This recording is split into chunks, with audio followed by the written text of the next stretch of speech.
Dobrý večer, já vás zdravím z Jihlavského horáckého divadla. Good evening, ladies and gentlemen. Welcome to our last evening in the framework of in our Inspiration Forum, which is focusing on the future of food. And it is part of our section Agri-Culture. The title of the debate is New Puzzle on the Plate. You can listen to us in Czech and English on YouTube and on Facebook. And if you have any questions for our guests, you can ask them in the comments section under the stream. Our debate will be hosted by Petra Pospěchová, a journalist who focuses on gastronomy and food. Petra, welcome. Good evening. Thank you for the floor. And hello to everyone. My name is Petra Tajovský, and today I would like to speak about a revolution which should concern all our planet, and the result should be a more sustainable diet and a well-being for the inhabitants of the planet Earth.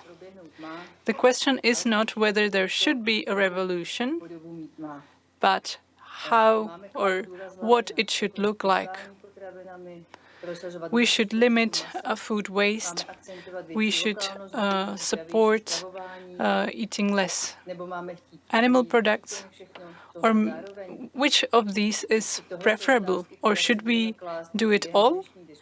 These will be some of the questions asked during this debate. New puzzle on the plate. Also, the question is, who should be behind this change? Is it the individuals or directive means of change, the state and the institutions? There are many questions, and I hope we will receive some answers. I will now introduce the guests. We have with us Jessica Fanzo, a teacher of global food policy and ethics at Bergman Institute of Bioethics, the Bloomberg School of Public Health, and a teacher of advanced international studies at the Johns Hopkins University. Then we have Jan Čulík, an entrepreneur, director of a restaurant, and also one of the prophets of Czech food localism. The third guest is Anna Strejcová, the founder of the Safe Food Association.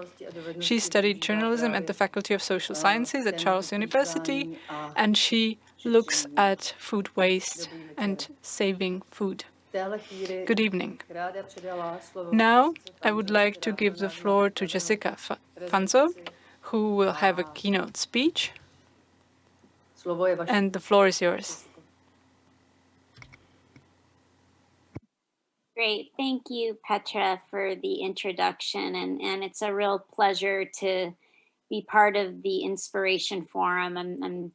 I'm here in the United States, and we need a bit of inspiration right now in these really difficult times as we go through a big election. So today I'm going to talk about achieving human and planetary health resiliency. Can we have both? Can we have it all? So we'll talk about human and planetary health. We're dealing with big threats, climate change, the COVID pandemic, which is a zoonotic disease, population pressure and urbanization.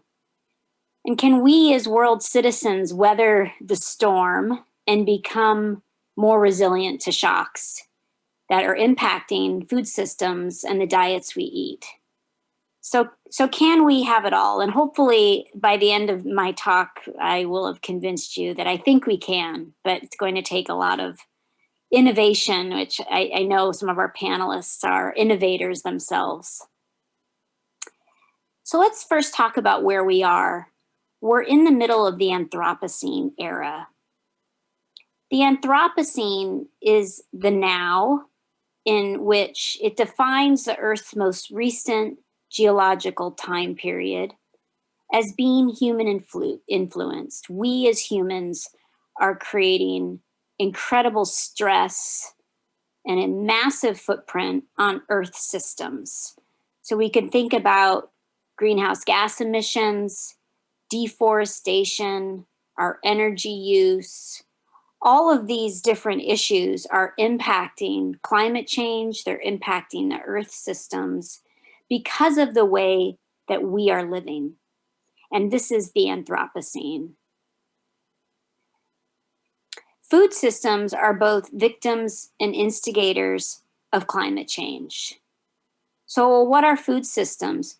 Food systems is everything involving food from farm to fork.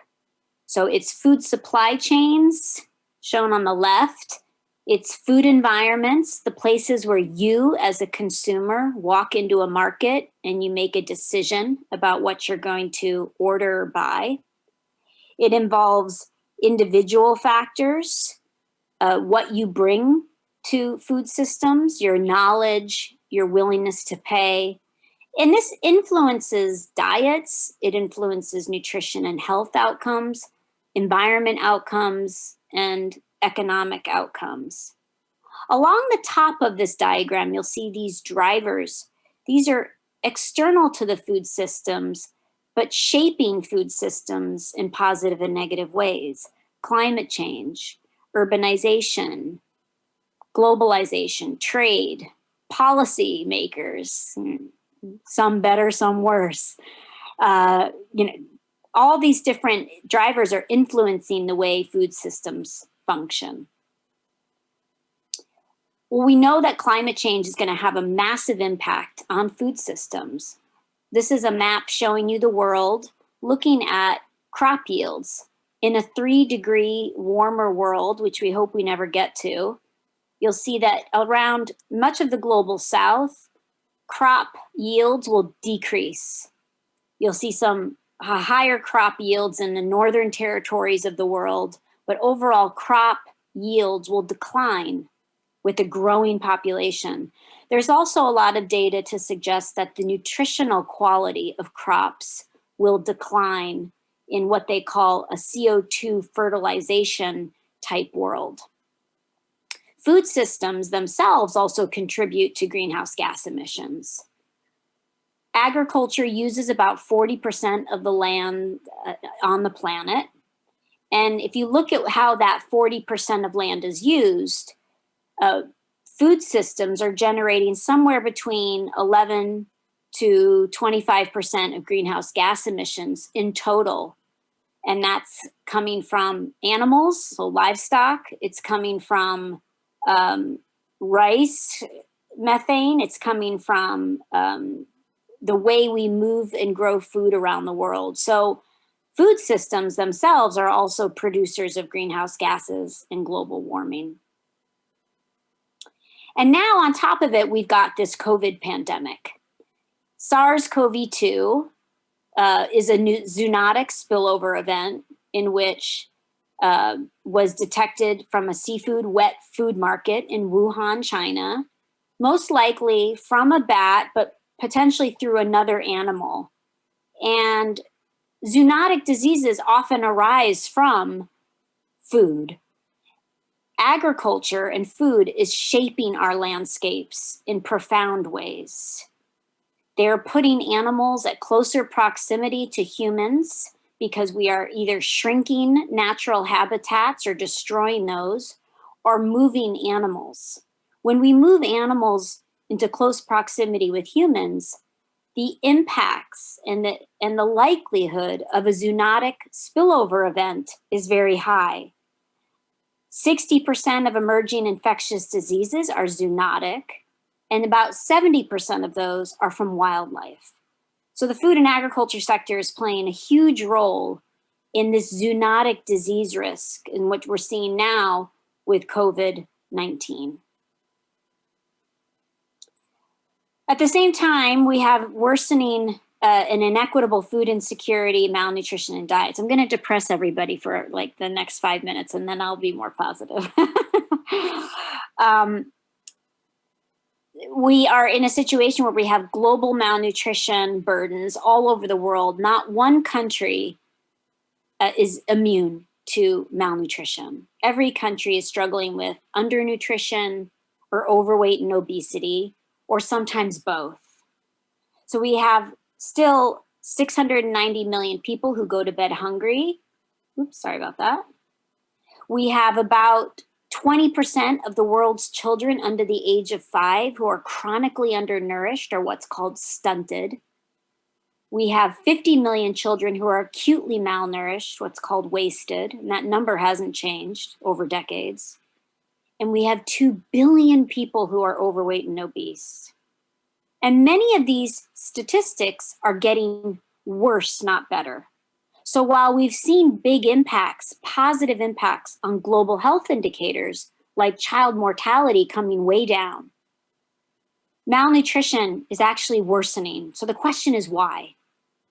Well, one of those reasons is because of our diets. Diets, which are meant to nurture us, are killing us. Diets are now the top risk factor of disease and death globally. Isn't that incredible?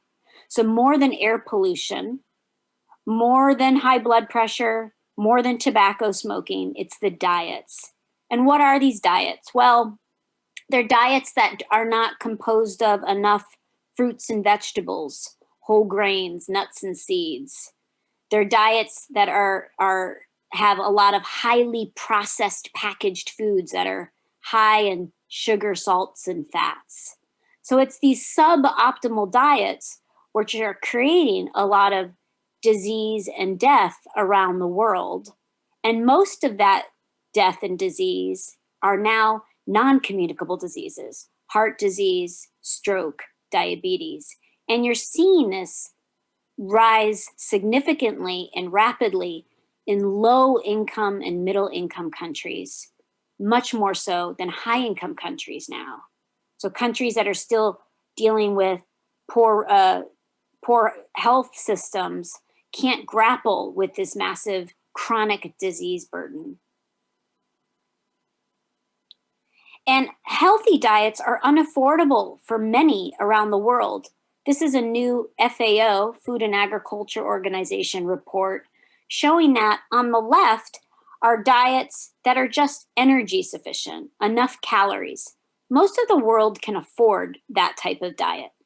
But if you want to move towards a healthy diet that's rich in nutrients and vitamins and minerals, most of the world on the right cannot afford that diet. That diet is above the poverty line. So roughly about 65% of Africa and Asia cannot afford this diet. So there's a real access and equity issue there. The other issue with diets is that it's putting incredible constraints on the environment. When you look at this figure, this is showing you 5 environmental metrics: greenhouse gases, land use, water use, and nitrogen and phosphorus application. And it's showing you 2 bars across those 5 metrics: present day, 2010, and 2050. This is the food production constraints on the environment when we produce different foods. So you can see in red, animal products put a lot of environmental stress on food production, causing greenhouse gas emissions to rise. And it will continue in 2050 in this business as usual approach. But other types of food groups put other constraints on the environment. Some nuts are high in water footprints, like avocado or cashews or almonds. Some fruits and vegetables require a lot of land use, some oil crops. So the way we are currently producing our food to meet the demands of consumers around the world puts a lot of environmental stress in current production systems. So it's not easy with all the challenges that food systems face. You know, there's massive challenges that we as global citizens face with climate, worsening food insecurity, systemic inequities, and now the pandemic. So can the world expect so much from food systems?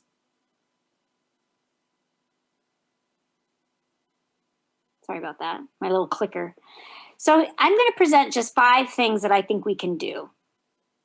The first, before I start on those 5 things, is we have more knowledge than ever before. There's been a lot of global reports linking climate and food, how important it is, providing roadmaps of transformation of our food systems. So we have the evidence and the knowledge. The thing is what do policymakers do with that evidence?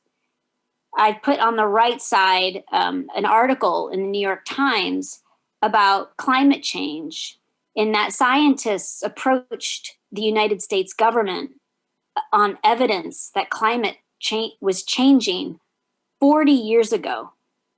And the United States did nothing. And they continue to do nothing. In fact, the United States just pulled out of the Paris Accord yesterday. That's why it's so important who our political leader is in these times, because this doesn't affect the United States, this affects everybody. But what do policymakers do with that evidence? That's the key. So we have more knowledge than ever before. And we can think about some of these challenges as potential opportunities to improve our food system. Because we have the knowledge, because we are living through such challenging times, including the COVID pandemic, let's learn from that and redesign our food systems. And I think we'll talk about that in the panel with some of the incredible innovators who are on the panel about how do we make food systems better and work for everyone.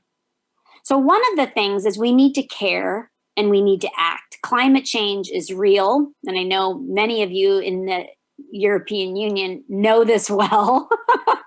We still have some people to convince, but we need to care about climate change and we need to make bold actions to address it. We have to save ourselves and the planet, and we have to do it now. Time is absolutely running out. The second is we need to know who's feeding us. As the world urbanizes, who will feed us? Who will remain in rural areas? Who will be the urban farmers? The average age of the world's farmer is 60 years old. So who is going to feed us? We have to get to know who's feeding us, who's supporting those farmers, and ensuring that they have the incentives to carry on farming and give them the opportunities to thrive. The third thing is we need to diversify our agriculture production systems. On the left is showing you how agriculture systems have homogenized. We've gone from growing many different diverse crops to just 10 to 12 crops. So 75% of the land growing food focuses on 10 to 12 crops. Most of those staple grains, some oil crops, sugar, and some non-food crops like cotton. So we've completely done away with the diversity of our ecosystems and landscapes to growing a handful of commodities. This puts us at incredible risk, climate-wise, nutrition-wise. Smallholder farmers are still the custodians of diversity. They live on small land. They take care of small landscapes, but they're diverse. And there's a real mismatch, which is shown on the right, on what we should be eating of what is a healthy diet. A lot of fruits and vegetables, legumes, nuts, and seeds, some animal source foods, to what we're actually producing. There's a real inequity and an imbalance on what agriculture is doing and what we should be eating. The fourth is we need to not only improve production systems, but improve diets and minimize food loss and waste as well. This is from the Eat Lancet Commission, which I was a part of, showing you that if we look across those 5 environmental metrics, greenhouse gases, land use, water use, nitrogen, and phosphorus, diets, shown in green, moving towards a more plant-based diet has a big impact on greenhouse gases. But the gray is showing you sustainable food production technologies available now that we can take on that would improve across a lot of environmental metrics, land use, water use. So we need to produce our food in more sustainable ways. And cutting food loss and waste, shown in yellow, in half, will also make big contributions. So we need to do multiple things to really get to healthy, sustainable, and equitable diets. And last, we need to build and communicate evidence. I'm a researcher, I'm a professor, and I would argue that at a time when facts and evidence are being scrutinized and sometimes even disregarded by policymakers, we must continue to build the evidence base, communicate that evidence, and ensure that we get policymakers to take up that evidence. So this is a really important issue that we are struggling with for many of us who generate evidence around the world, in that conspiracy theories and misinformation and all of the other issues that we're dealing with.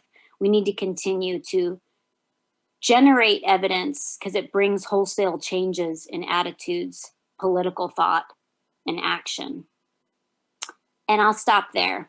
Thank you very much. I look forward to the discussion.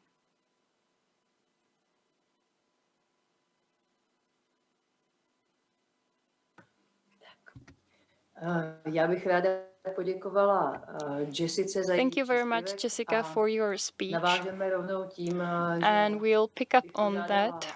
I will ask our 2 remaining guests whether they would like to react. Anyone? Třeba Honza Čulík. So, Honza, Jan Čulík, you can start maybe. Děkuji za slovo. Yes, thank you for the Já floor. bych narazil na takový ten apel na ty politiky. I would like to comment on the cooperation with policymakers, but I think that politicians will continue repeating what the general public thinks. The change must begin from the public. I think that education is the key, sharing of good practice is the key. But maybe more general question is to see that we should maybe prefer grassroots change than some directive changes imposed from the above. Yes, I would also like to react. Thank you, Jan. I represent the initiative Save the Food, and we try to be involved in this raising of awareness. We try to not only cooperate with the general public, but also to push politicians to change their views. Yes, thank you both. Let us now move from questions to answers. I have a first question, fairly general. In the following 20 years, which changes can be achieved in our global nutrition in the following 20 years? What do you think, Jessica? I mean, I think in the next 20 years, we're going to see a lot of changes in the food system. And I think some of this is coming from the COVID pandemic. I think there's a big move to go towards from very global food supply chains to more localized food supply chains. And I think Jan had talked about this grassroots movement. And I think a lot of consumers are calling for a more bottom-up community-led approach. I think there will be a change in which people engage much more in food systems, understand where their food is coming from, and support local economies. That's what I'm hoping. At the same time, I think we do have some significant threats to contend with. One being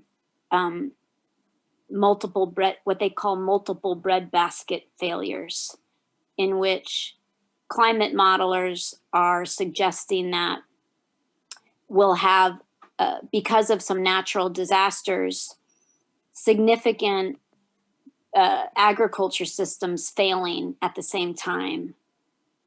So knowing this modeling is most likely true, how can we become more resilient in protecting agriculture systems from complete failure?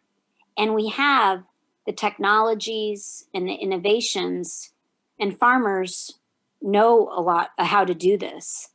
It's a matter of giving them the support that they need to be able to potentially avoid something as catastrophic.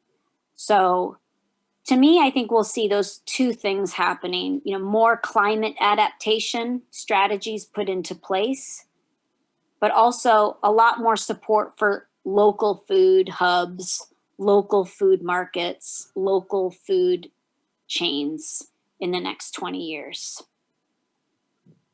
That's what I'm hoping. Ano, dokázala byste říct, Yes. vaše organizace už mnohé změny. Your organization reached some changes and explained them.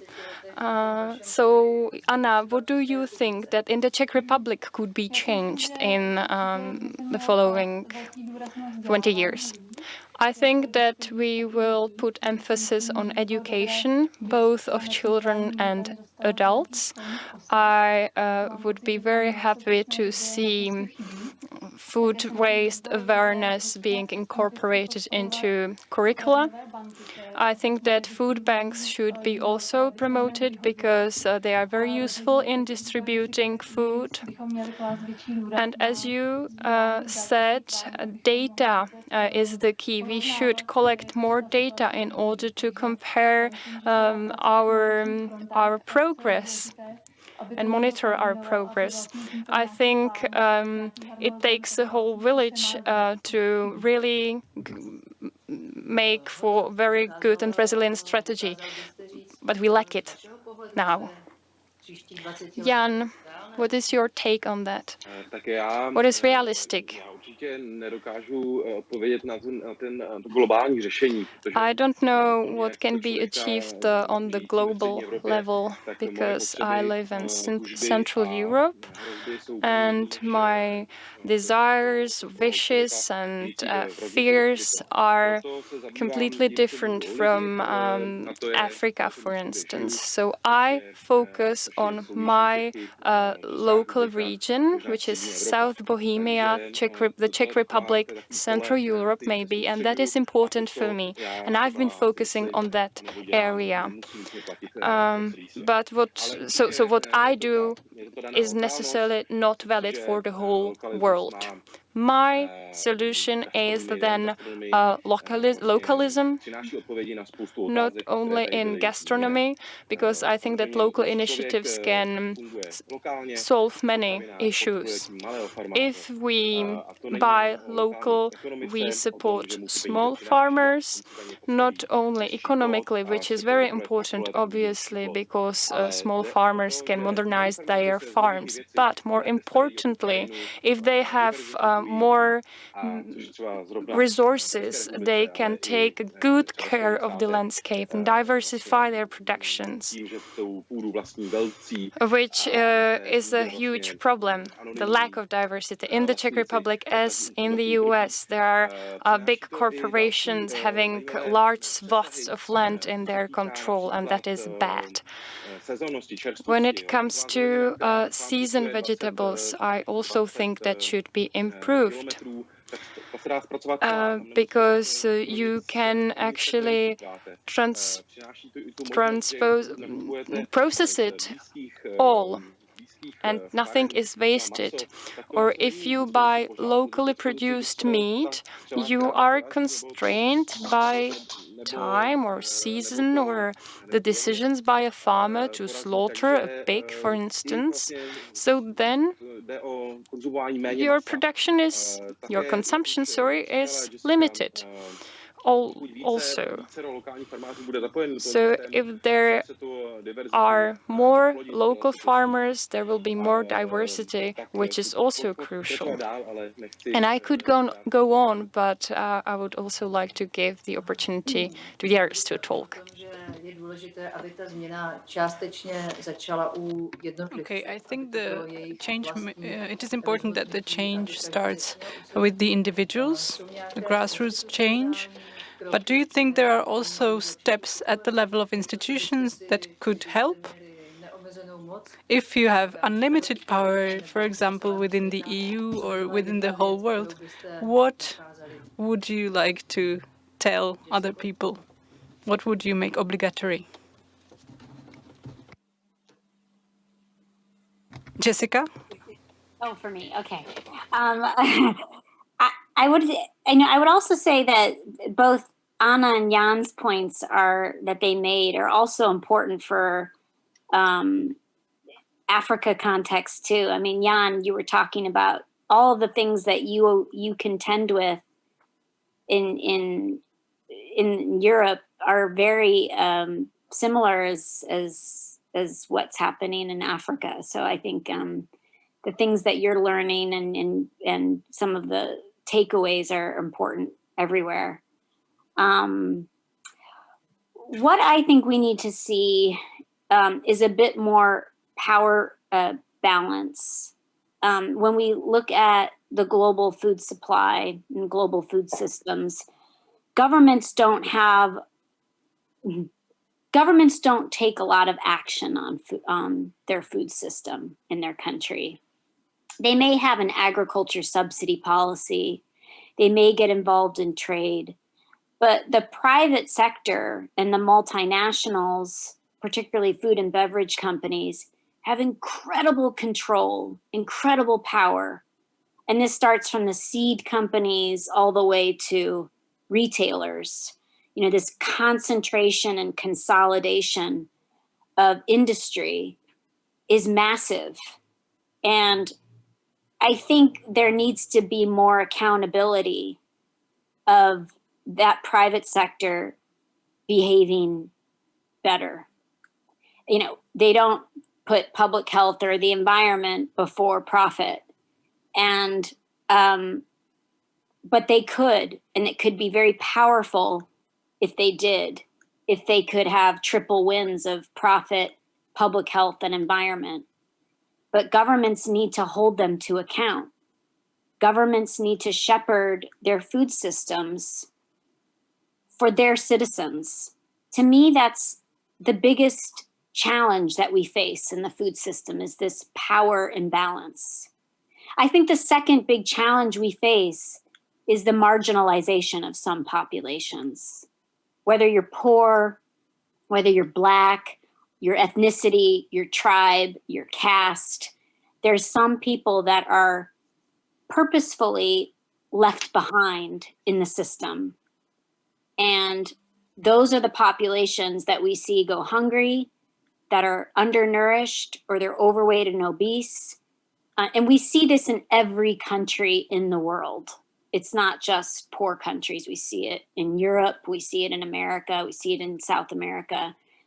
And there needs to be some social justice taken by governments to lift up populations, give them voice, give them agency, so they can have a fulfilling life too. And you really see this in the food system with inequities, whether it's with smallholder farmers in Africa or, you know, a poor mother in Baltimore in the United States. You know, we really, we see it play out in the food systems, and governments need to help these people. Communities can help them, lift them up, but we need our governments to take action, because they haven't done a good job. So That's my take. Okay, já myslím, že Okay. nízkopříjmové skupiny jsou... I think low-income groups are an important topic, and we will get to it. Já bych přesto ještě požádala But Anu a Honzu v tomhle pořadí. I would like to ask Anna and Jan to mention their opinions. If there is one thing that you could change about the global diets, what would it be? Well, it is so difficult to speak about it at a global level. Maybe let's speak about it at the European level. There was an initiative struggling for a more balanced distribution of food, but unfortunately there was a very strong lobby from the big companies, and it didn't work out. So an important thing to do is to ensure a fairer distribution of resources, for example, towards small farmers. Tak samozřejmě s tomhle s Anou... Yes, of course, I agree with Anna in this respect, but I'm not sure there is a one solution to everything. It doesn't always work like this. Petra, you said we need a revolution, but do we really need to use this term? Because there are negative connotations to it. Maybe it would be evolution, which would be related to our experience, our wealth, for example, in the case of Europe or the United States. This would be progress. So a natural and slow change. Otherwise, it would be painful. Jan, I would have another question for you. Let's speak on a positive note. Can you remember one concrete example which you think really helped the situation in this field? A specific action, a specific law, a specific event at the local level? Well, I think that in the past 5 or 10 years, we have witnessed a big rise in farmers' markets. They're very popular now in the Czech Republic, for example, and generally people are more enthusiastic about small farmers. Of course, there is only a small or a specific segment of the population that is interested, maybe the middle class or upper class. They've traveled the world, they have education, and I think our mission is, us as people who are involved in this sector, our mission is to spread this trend and to involve everyone. Napadne nějaká taková konkrétní pozitivní změna vás? Ano. And you, Anna, what do you think? No, tak jako příklad bych mohla uvést. Well, I can mention one example, a campaign we led, which was called I Am Ready. And we were working with food which didn't meet standards. It had different shapes and didn't correspond to European standards. We looked at this topic, we brought attention to it, and actually we managed to persuade some supermarkets to sell such food. In 2018, there was a new law which makes it obligatory for supermarkets to donate food that would otherwise be wasted to different NGOs. So I think things are getting better. I hope it will continue this way. Okay, and now Jessica, the same question. Is there an example of good practice or of a positive change in this field which took place in the last 10 years? I think there's many around the world. I'll give one concrete example. Chile in South America has significant obesity issues and has seen an increase in this processed packaged foods that make up a large majority of the diet. So what the government did was they put front of the pack labels. So labels on the front of packages. They were black warning signs. If the food was high in salt, sugar, and fat, it got three warning signs. And that informs the consumer, right? If they can make a decision if they want to purchase that food. But Chile took it one step further. If that food had a warning label on it, they would regulate it. They would not let the food be sold in schools or near schools. They wouldn't allow the food to be advertised on TV during times where children watch TV after school. So not only did they put a consumer-facing label for consumers to make it easy to understand if the food was healthy or not, and they make a decision, but they regulated that food to protect children.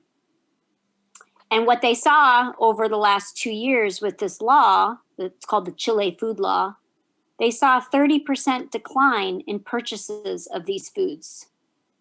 So if you can educate a population about what is unhealthy, give them the information so they make a sound choice, and you help regulate to protect children who have less agency, less voice, it can be quite powerful.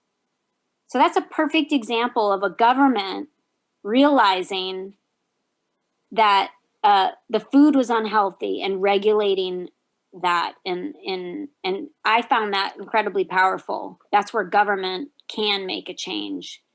But it's also puts some information in the hands of consumers, and they can make decisions about choices when they have more information at hand. So that's just one example of coming from South America. Děkuji za inspirativní příklady. Thank you for inspiring food for thought. And now let's have a short break and watch a survey which was shot with local inhabitants of Ji.hlava. It deals with the same topic as we are discussing. The question was, what will we be eating in 50 years?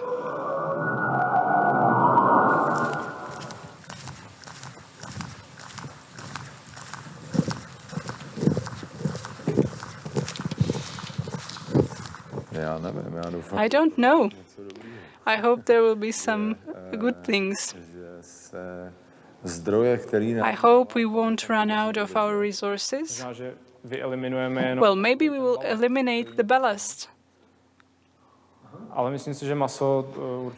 And I think our consumption of meat will decline. I hope we won't need some liquid substances, some weird food, but maybe rather something that we grow here, just behind the town. Well, I hope we will eat with moderation, eat healthy, but maybe we will have no choice and eat some chemical products from some mass production. I don't know what I will be eating in 50 years, but I hope we won't eat sci-fi food, but rather food that we produce locally.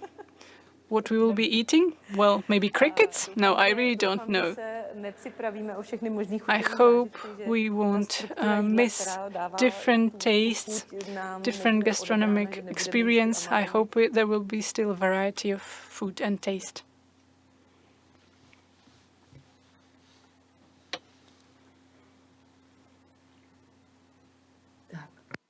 Takže tohle byly odpovědi na argumentní otázku, that's what people from Ji.hlava thought about what we will be eating in 50 years. And the answers show that people are worried. They don't know if there will be enough food, normal food, as they said, if there will be normal meat and enough normal meat, what the change will look like. So let's look at some changes that we should be embracing. and how to put them into practice. We've heard people mentioning meat. Meat will probably, or our consumption of meat will probably decline. We have been speaking about that from the very beginning. And how can we make the population abandon meat in part?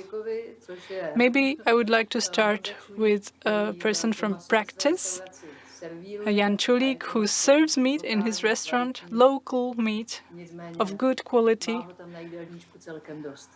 But of course, you have a lot of meat dishes on your menu, right? So, Jan, how can you make your customers eat less meat? Jo, tak já je o tom nějak přesvědčuju, ale na druhou I don't try to persuade them. Vlastně jenom z toho masa, které známe, čili pro nás, but still, we only use the meat and the meat we know where it comes from. Nekoupíme tolik kachen, aby jsme z nich vyřezali jenom. For example, we never buy too many ducks. And we always use the duck from the beak to the tail. So we try not to waste meat and make our customers happy by sticking to our principles.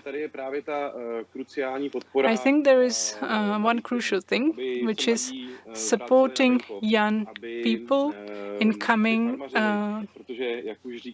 to the countryside, setting up farms there, because of course the life of the farmers, or there is an important lack of farmers, and we need to make the farmers shine. We need to make farming attractive for people. We need to change the social status of agriculturists. Now they have not enough prestige, and we need to really make them shine at the top of the ladder. Děkuju. Thank you, Jan. Jessica. Meat consumption, according to my opinion, is one of the most urgent issues for the global food system. I think the challenge really is to persuade people to cut down on meat. Food waste is understood as an issue. Consuming local is understood to be a good thing, but what about meat? I think when we look what people are eating around the world, there's clearly some individuals, some countries that could come down in their meat consumption. So for example, Americans typically eat meat at almost every meal, which is probably not necessary. And it's could be detrimental for health, for cardiovascular disease, colon cancer. So there's really, and then you go to other countries that desire to eat meat, but don't get enough of it. You know, they get meat maybe once a month for a special occasion, like Bangladesh or a country I work in, Timor-Leste. You know, they only eat little bits of meat only when they can. So we need to kind of rebalance who needs to come down significantly on their meat consumption, and where can countries afford to consume a bit more eggs, animal source foods. I think what Jan is talking about in his restaurant is that he strives for quality and using all of the animal. And I think there are key lessons to be learned from that, in that if people do eat meat and they can afford to buy meat, go for higher quality, buy from your local butchers, try to use and consume parts of the meat that are probably less popular, right? So it's using this whole, as he called it, beak to tail or nose to tail, you know, whatever. So I think there's a real inequity, though. You know, Americans, Australians, Brazilians eat way more meat than their body needs. They don't need so much protein. They're not protein deficient. There's plenty of foods you can get that are plant-based. So I think there needs to be a rebalancing. On the technologies, I thought it was interesting watching the film because people talked about sci-fi foods. This is a big issue. These lab-grown meats, or what's called finless foods, fish grown from stem cells. The future is uncertain for these foods. Now, the companies would argue that it's the future of the food system.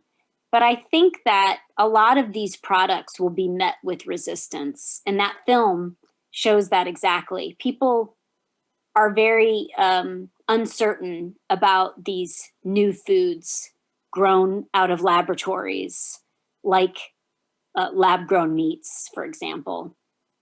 So I think there's going to be a lot of ethical issues like genetically modified organisms have faced when we start to think about some of these new foods that could potentially completely replace livestock systems. So I think there's going to be a lot of ethical tension and ethical dilemmas when these foods become available globally. Děkuji. Já bych v téhle chvíli Thank you. Now let's turn to another topic we've slightly touched upon. Anna mentioned it, and that was education and food literacy. Currently, there are no obligatory subjects at Czech schools on this topic. Let us think about it. How could it look like? Because by such courses, we could persuade not only the persuaded, but everyone, each and everyone. So tell me, what do you think a class of food literacy should look like? I think that recently a woman bought our cookbook about not wasting food. We published a year ago with a number of tips and tricks. And this client who bought this book told us that she's a teacher, that she brings the book into the classroom and that she follows the recipes. So I think this could be a nice example, including other tips on preventing waste in our households. Surprisingly, this is not a topic discussed broadly in families. But also I can imagine children bringing food from their fridges into the classroom and creating some new recipes. I think that could be interesting.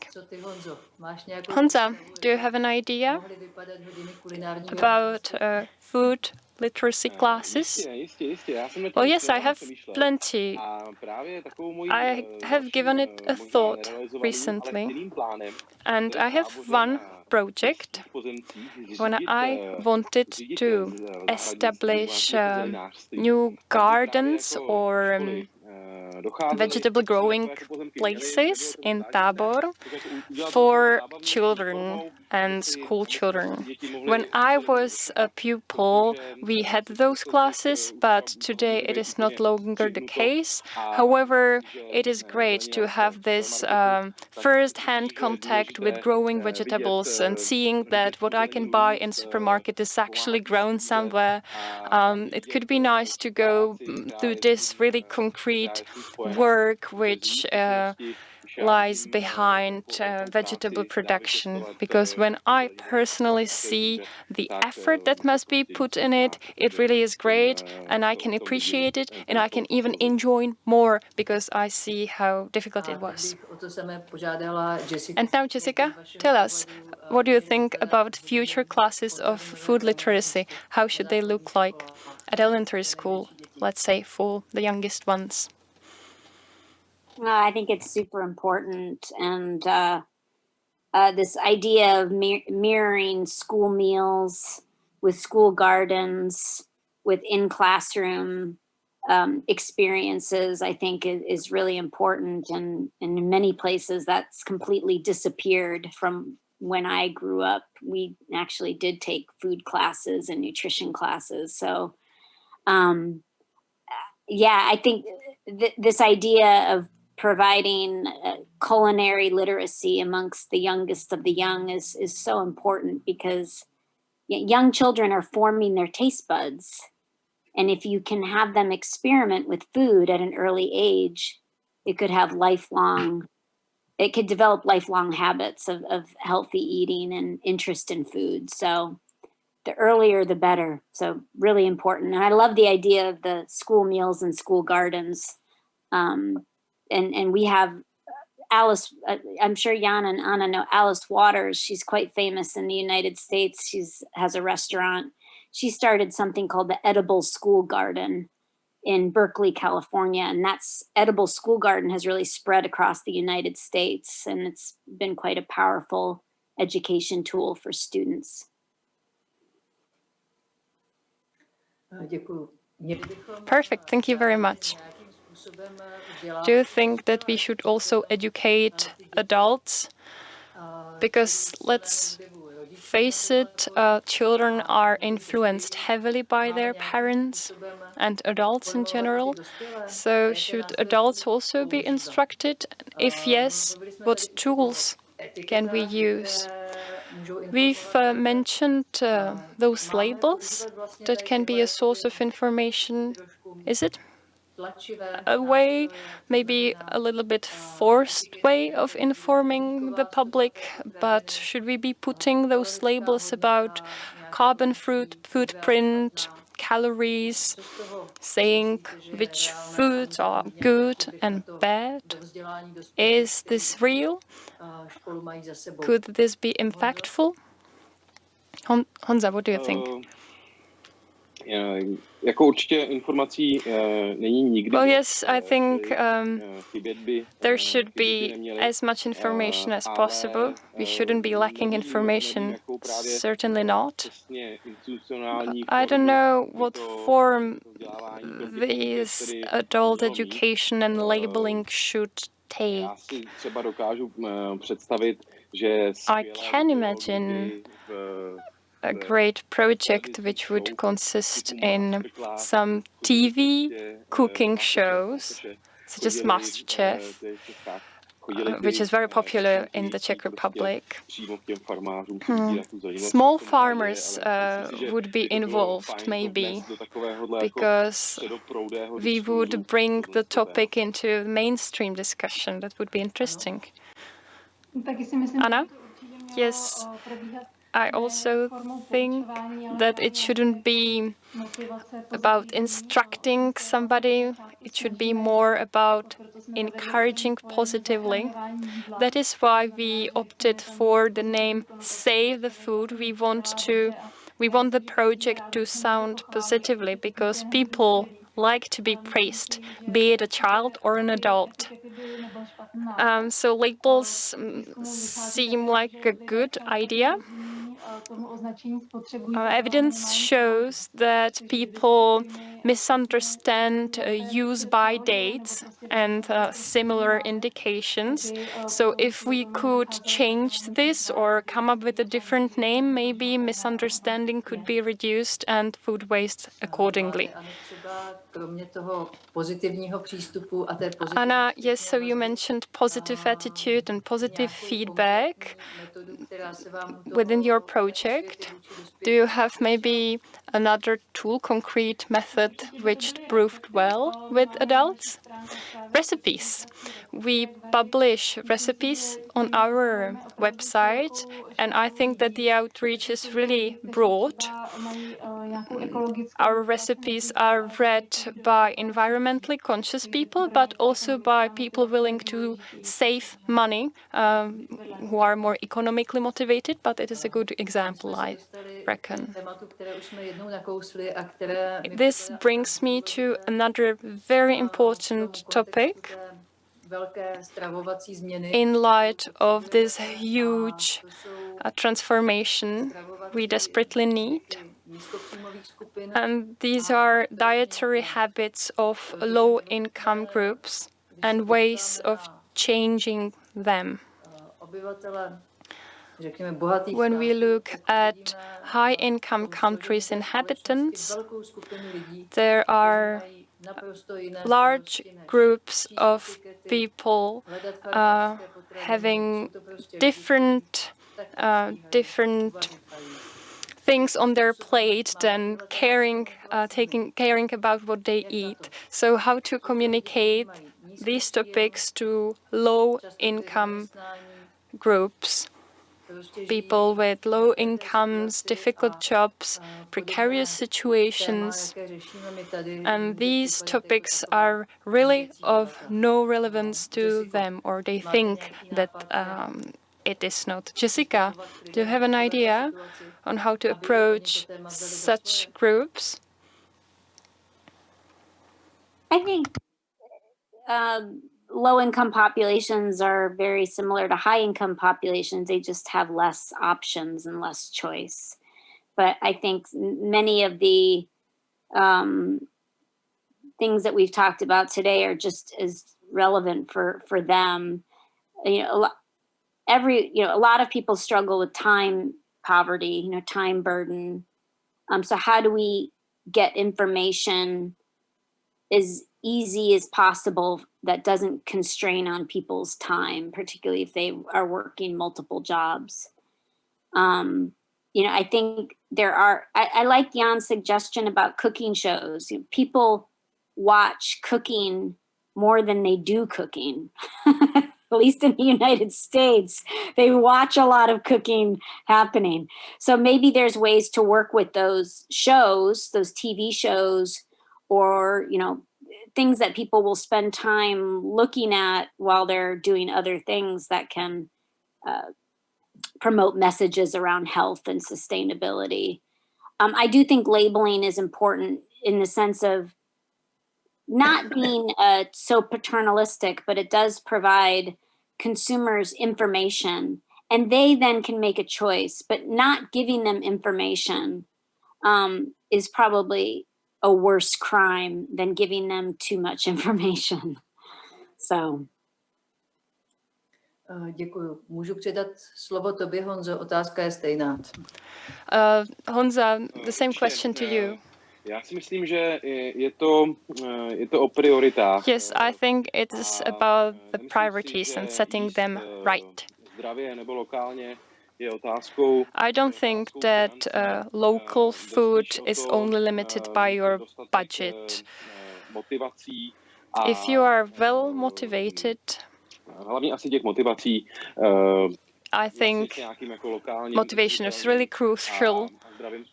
You can opt for local and sustainable diet.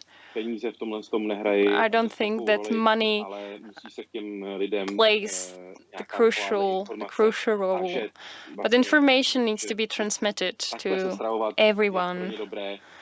They need to realize that it is a good thing, and first they need to be informed about that. And who should explain this to them? Tak to už zrecykluju svůj minulý nápad. Well, I will come up with the idea I've already mentioned. I think that mainstream TV shows are a good tool. Ale myslím si, že tohle je takový jako nástroj, because they have really great outreach. Maybe an efficient tool. I have no other ideas just off the top of my head now. Anna, what about you? Well, I think that meat should also be more expensive because, especially in the Czech Republic, it is extremely cheap in comparison to other products. So by also increasing the price of plant-based meal, low-income groups could afford them, and that would be great. Takže to jsou vlastně způsoby pozitivní a trošku negativní motivace. Poslední otázka, kterou se trochu vrátíme k tomu masu. Jsou náhražky masa řešení? Maybe one last question. What about replacements to meat? Can they help?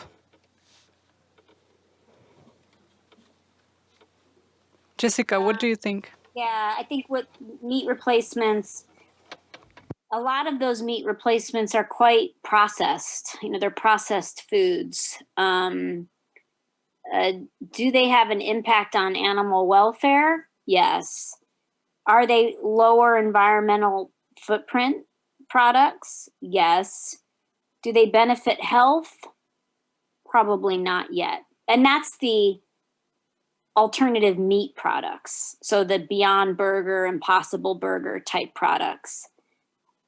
What Anna I think was referring to is more of the plant-based products, like just more plant-based foods in the diet, fruits and veg, whole grains, nuts, seeds. Those can be very expensive for people, but obviously those have benefits for health, animal welfare, and for some products, the way they're produced, depending on where and how, can have a lower environmental footprint. Děkuju. Honzo? Thank you. And now Jan. Já bych o odpověď na stejnou otázku požádala Honzu. I would like to ask Jan to speak about meat replacements and whether they can solve our situation. I don't believe so. I think it is a product from big companies who try to make it look trendy and fashionable. But if we want to produce less methane, and this can be done if we eat less beef, less meat products, if meat is more expensive, and if we don't eat it on a daily basis, if we only eat it at special occasions, which of course was the case in the past. Beef was eaten once per 6 months. Now we have it once per 2 days or so. And this, of course, isn't sustainable. I also agree with Anna. Meat should be more expensive.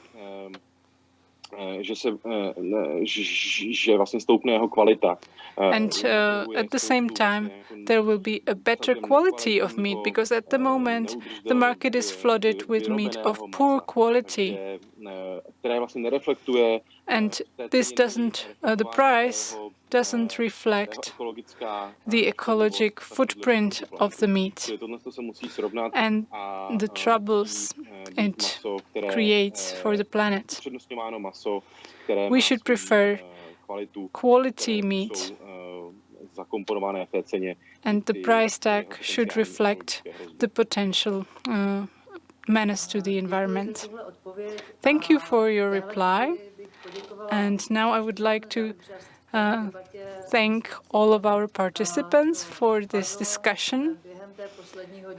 Maybe we completed this puzzle during this 1 hour.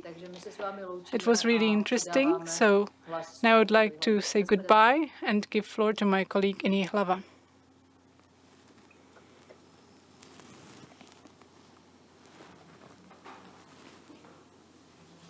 A teď už zpátky z Jihlavského Hradského divadla. Hello, back from Ji.hlava, from Hradské divadlo.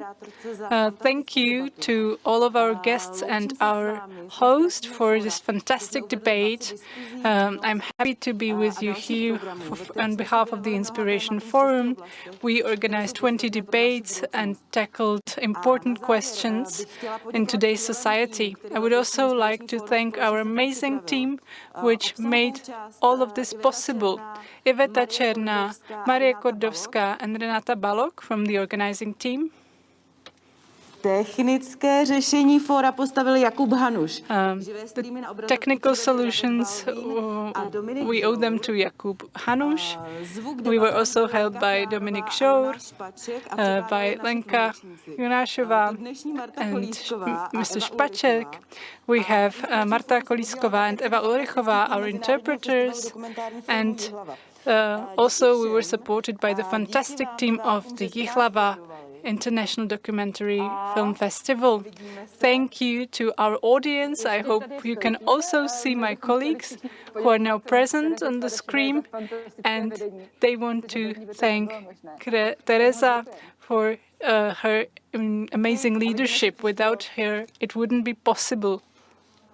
Thank you and see you in 1 year.